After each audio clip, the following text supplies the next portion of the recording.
As people are talking about moving out of the United States, I have a question or kind of like something that I think about as someone who I haven't like actually really considered it, but it's in the back of my mind is the fact that like I do like to color my hair a lot. I do like to have piercings. Okay, I clearly have piercings on my face. And I do love tattoos to the point where like my basically this entire part of my arm is covered and I plan to get all of my arms covered, both of them and on my leg.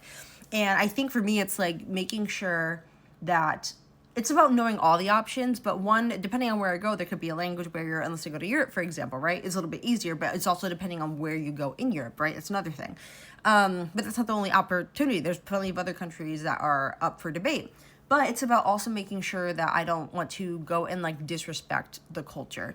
And the sense of like, I don't know how other countries work. Obviously, again, I feel like more European countries are more familiar with it because just like the Western culture, I think it's become more normalized because again the influence of America and them etc has been more normalized to have people with like whether it's colored hair or like tattoos, piercings, things like that.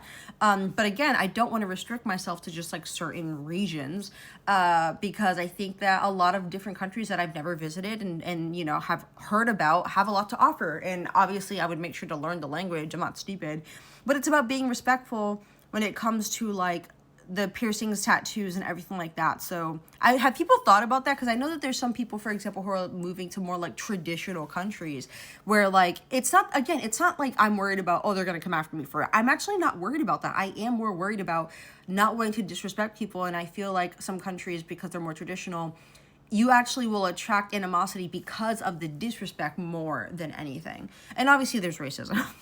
There's racism, so that's a lot to take into consideration. And my home is Puerto Rico, so I am attached to America via that.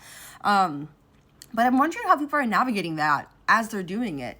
Or are they deciding to only restrict themselves to countries that would slash accept slash be used to the idea of someone with like a lot of like color hair or piercings and tattoos who's also not white.